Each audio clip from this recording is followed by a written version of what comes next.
हनुमान ज्ञान गुण सागर, जय कपीस तिहु लोक उजागर।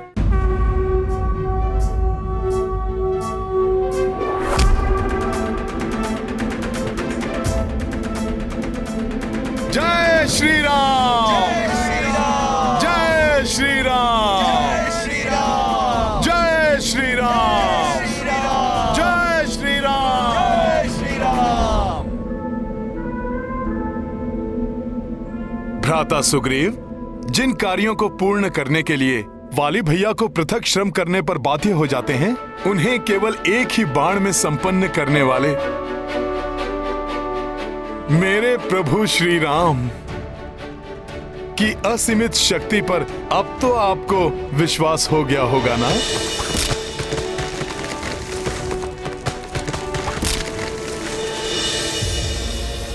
विलक्षण पराक्रम के इस दृश्य को देखने के बाद अब मेरे हृदय में कोई संदेह नहीं है।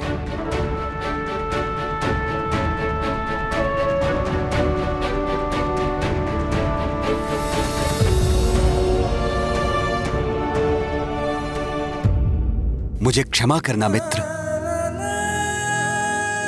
वाली भैया के भय ने मुझे भीरू बना दिया था, इसलिए मैं आपके युद्ध कौशल और आपकी क्षमताओं को नहीं पहचान सका। मित्र, आप वाली भैया तो क्या, उनके जनक देवराज इंद्र को भी परास्त करने में पूर्णतः सक्षम हैं। तो शुभ कार्य में विलंब कैसा? प्रभु श्री राम से मित्रता स्थापित करके उनकी कृपा के पात्र बनिए।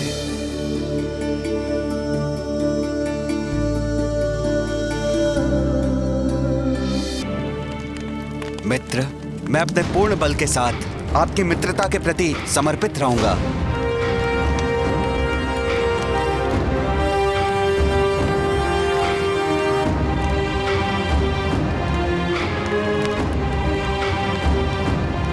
मैं भी सदैव मित्रतापूर्ण व्यवहार करूंगा और आपके हर संकट में आपकी सहायता करूंगा।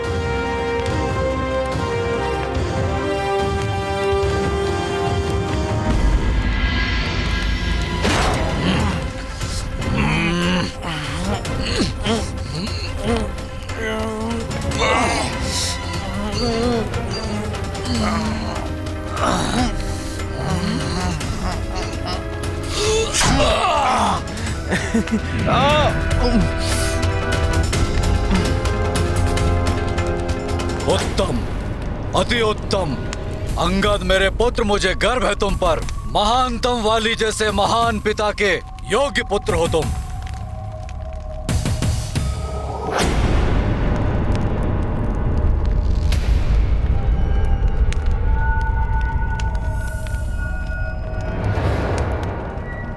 देवी, इन दिनों आपका मुख सदैव किसी चिंता और भय से ग्रस्त रहता है। इस सृष्टि के सर्वश्रेष्ठ योद्धा की अर्धांगिनी है आप। भयभीत रहना आपको शोभा नहीं देता। आप अवश्य ही सर्वश्रेष्ठ योद्धा हैं, परंतु समय आपसे अधिक बलवान है। क्या अर्थ है आपका?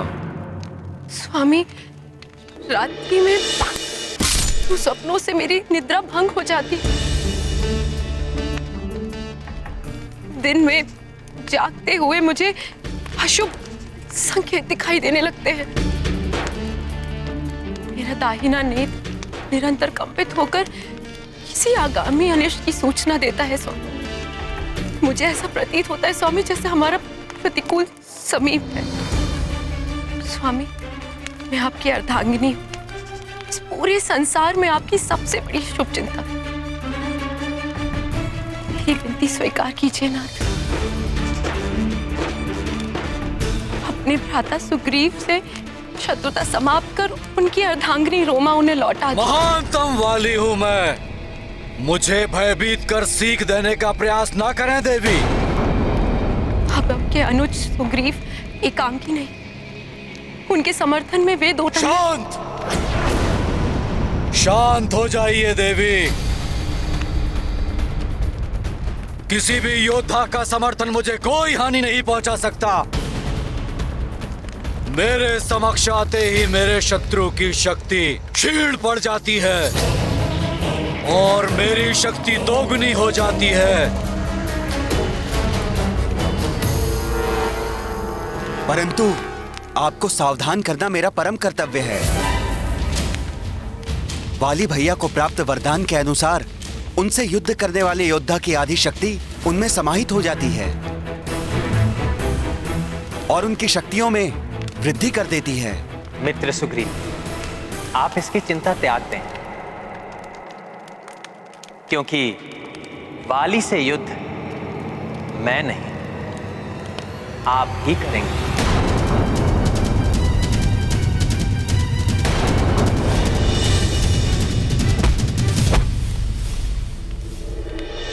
आपको ज्ञात है ये मित्र, आप क्या कह रहे हैं? मैं स्वयं वाली भैया के समक्ष जाकर अपनी मृत्यु को चुनौती दूं?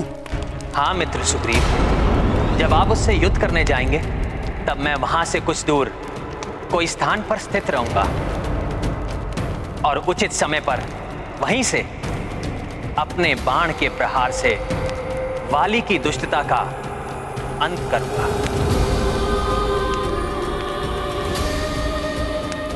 परंतु छुपकर वार करना यह अधर्म नहीं होगा प्रभु। भ्राता सुग्रीव, प्रभु श्री राम तो स्वयं धर्म के सर्वोत्तम प्रतीक हैं। उनके धर्मोचित व्यवहार पर संशय मत कीजिए आप। श्री राम का सुझाव सर्वथा उचित है पुत्र सुग्रीव। भ्राता सुग्रीव, जिन प्रभु श्री राम ने धर्म और मर्यादा को स्थापित रखने के लिए अपने पिता की आज्ञा अनुसार राजपाट त्याग कर 14 वर्षों का वनवास स्वीकार किया, वो प्रभु श्री राम अधर्म कैसे कर सकते हैं?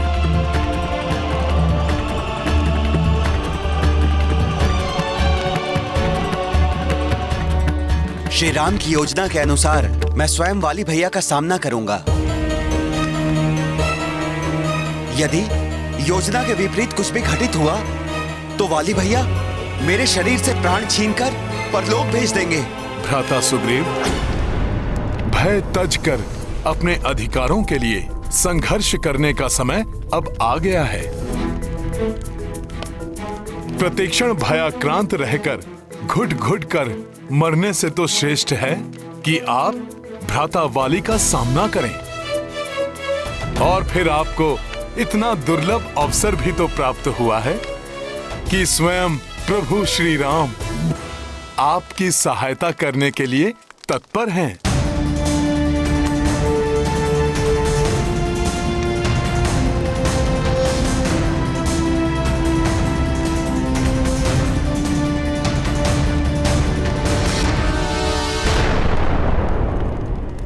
वाली भैया, वाली भैया, वाली भैया। ये तो सुग्रीव का स्वर है। बाहर आइए वाली भैया, युद्ध कीजिए मुझसे।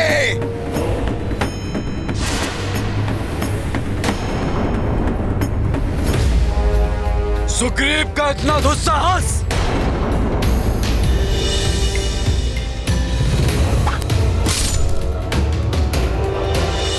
अशुभ घटना के घटित होने का आभास हो रहा है। स्वामी रुक जाइए, मत जाइए बाहर।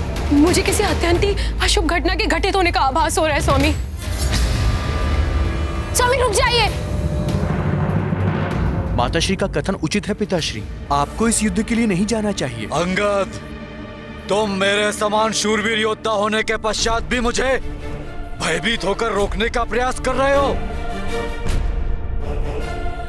क्या तुम्हें मुझ पर अपने पिता के बल पर संदेह है?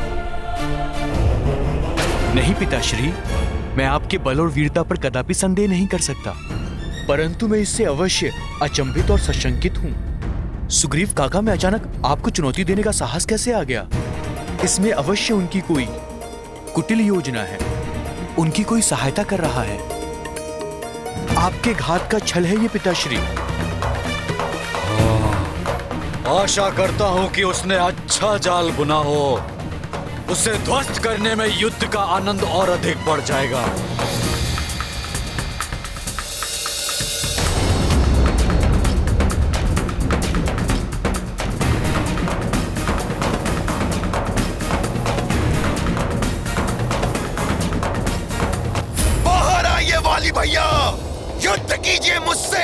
सुग्रीव!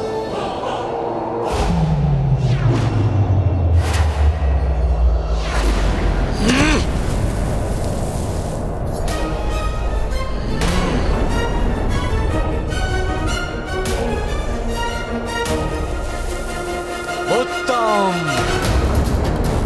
अति उत्तम सुग्रीव, जो स्वयं तुम प्रस्तुत हो गए महानतम वाली के हाथों अपने काल का क्रॉस बनने के लिए। स्वामी! मृत्यु नहीं वाली भैया, मैं अपनी पत्नी रोमा और अपने जीवन के सुख को पुनः प्राप्त करने आया हूँ। मुझसे युद्ध कर अपनी मृत्यु के सिवा कुछ प्राप्त नहीं कर पाओगे तुम। देखना चाहते हो?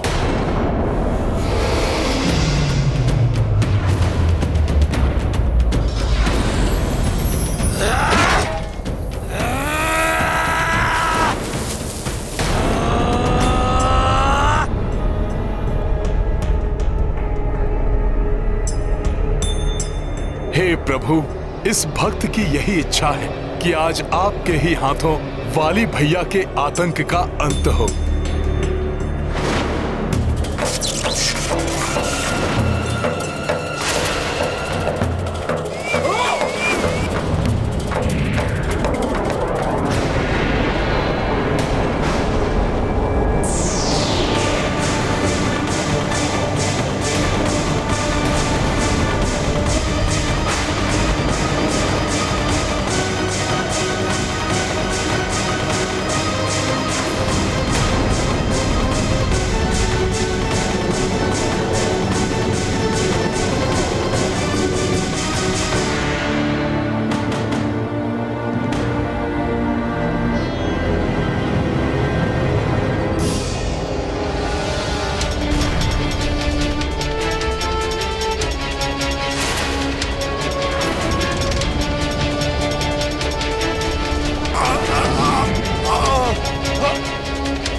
महाराज सुग्रीव संकट में हैं। उठो मार्कट!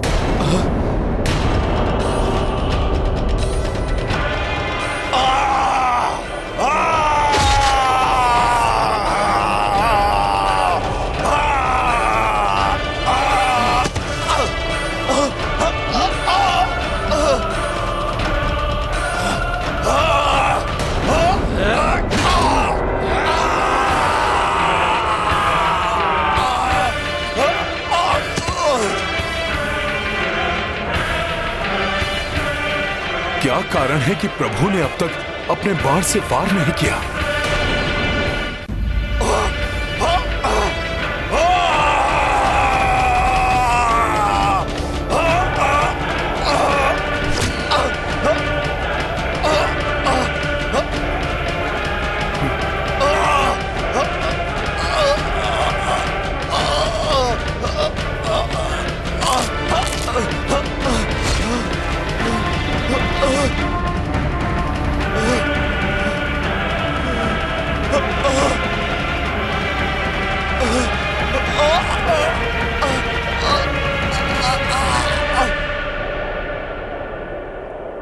किस पर वार करूं? दोनों एक दूसरे की प्रतिछाया से प्रतीत हो रहे हैं। हाँ भैया, यहां से ज्ञात करना अत्यंत कठिन है कि कौन वाली है और कौन सुग्रीव। तुम्हें ना तो रोमा प्राप्त होगी और ना ही तुम्हारा जीवन शेष बचेगा सुग्रीव।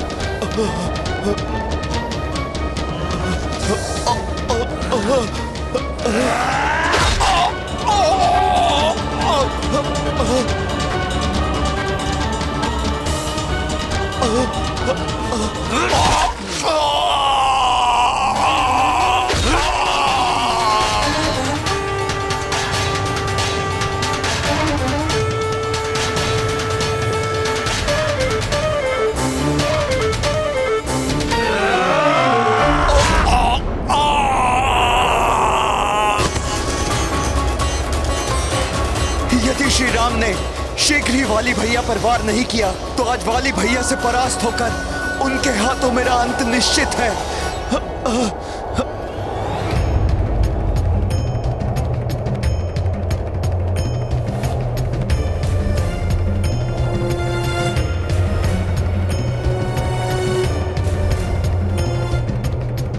कहां भाग रहे हो भीरू? अभी मेरा अंतिम वार शेष है।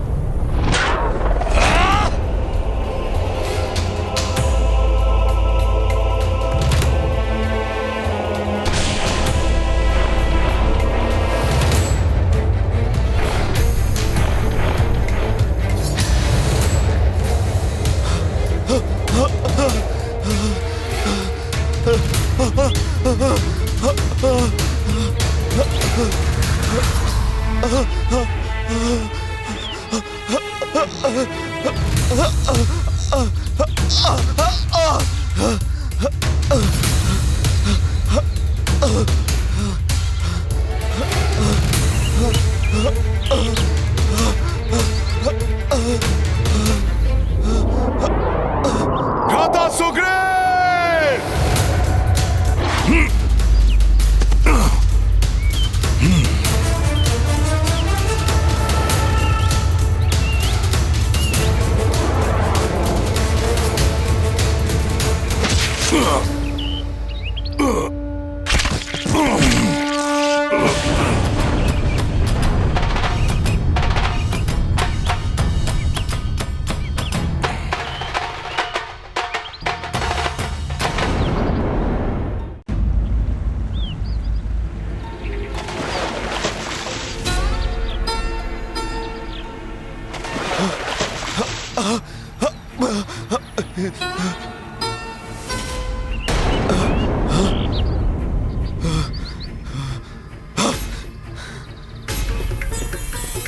ये आपने क्या किया मित्र? आपने तो मुझे काल के मुख में ही धकेल दिया था। मित्रता की शपथ लेकर शत्रुता क्यों निभाई आपने मेरे साथ?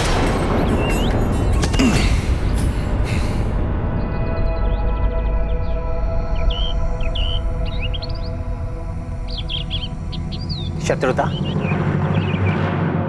नहीं मित्र सुग्रीव, मैं आप और वाली में भेद करने में असमर्थ था।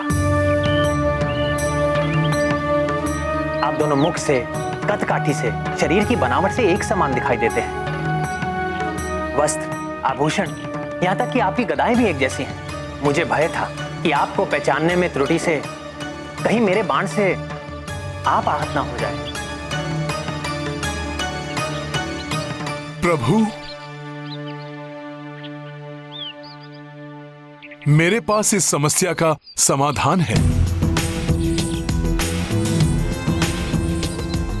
इस बार भ्राता सुग्रीव वाली भैया से युद्ध करने पुष्पहार पहनकर जाएंगे।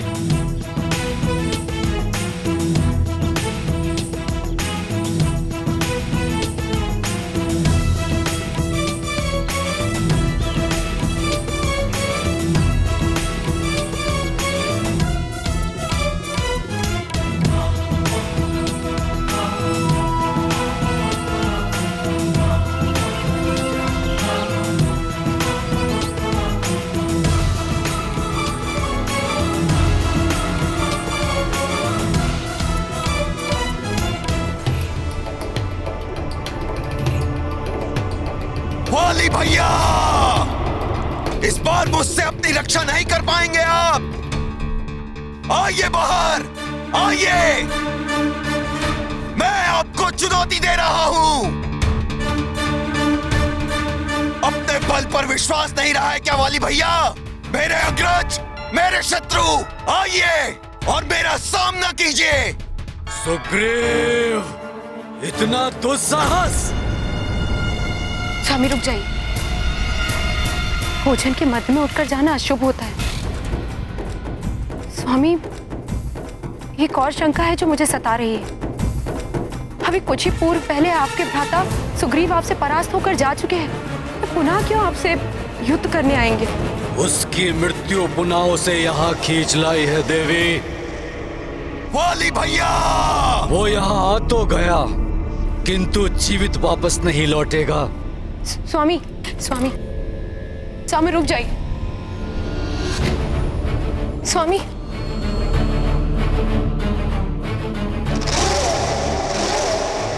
सुग्रीव!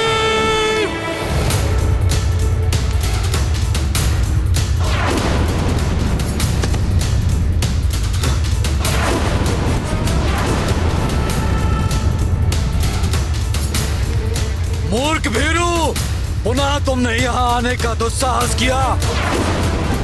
तुम्हें इसका मूल्य चुकाना होगा।